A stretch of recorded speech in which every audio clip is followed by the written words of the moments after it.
Whoa.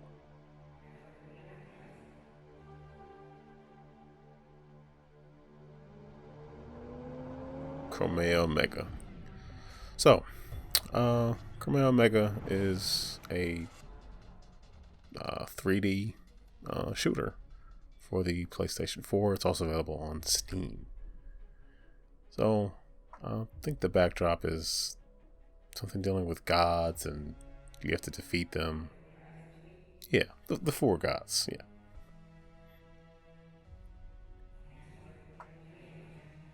Yeah, if we're blaming them, they're the scapegoats. Because why not, right? Vermes, the first of them, but not the oldest. The worm god will rise when the disturbance reaches the pillared shrine. So, how the game works is you fly around in a 3D environment, and there are these it says jump gate components. There's 20 of them, and you want to shoot and or dodge many of the creatures found throughout the level, and fly through all 20 of the jump gates. You can pick up some power-ups and things along the way, which make your shot more powerful, homing missiles and things like that. You can also turn into Omega 2 Gemini. Well, you can get the Omega 2 Gemini armor, which I thought was kind of awesome because it makes that sound and shooting stuff makes you feel much more powerful. Unfortunately, when you get hit, it goes away. What is pretty cool if you can keep it and then get up to the boss, that definitely is a help.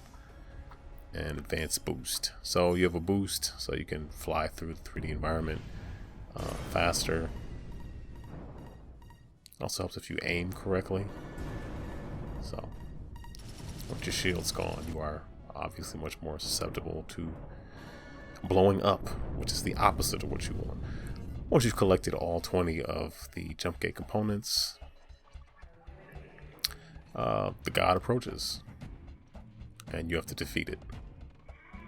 And they can be rather large, and they're a bit intimidating at first because you just see the huge entity coming towards you, and you have to figure out how you're going to take it down. You could hold the button down like I have. That seems to be working. Why not? Once it's blown up, you unlock the next section. I believe there are only 4 main sections, and the game is intended to be replayed.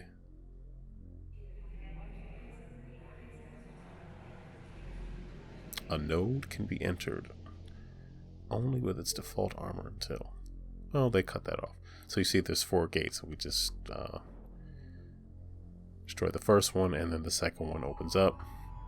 You can also pick up some power-ups in that main hub world as well. But in my experience, the best ones were within the levels themselves. I don't know, you have to be patient with Kromaia Omega. There's a little tutorial mode that helps, but it's kind of game where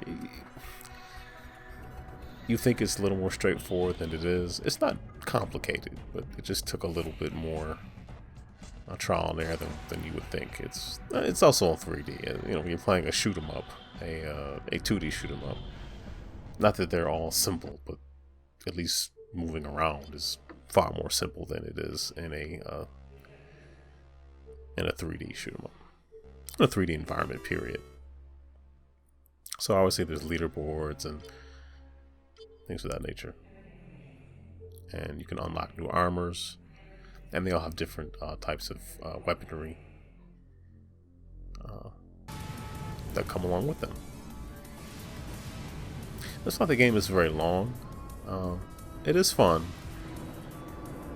I would probably be more inclined to stick with a more traditional shooter, a 2-dimensional shooter. But Omega is not a terrible game by any stretch of the imagination. Maybe when it's on sale, but not a bad game.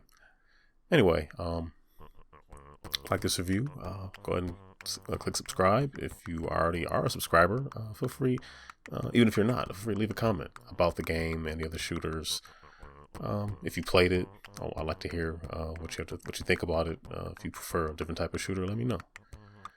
And if you do like shooters, there's a game on the left here, which is Tesla Punk for the Xbox One, which is a vertical scrolling shoot 'em up. And on the right side here, we have 3/4 Home, which is a text narrative driven game about a young girl driving home, primarily adjacent to a cornfield. So there you have it.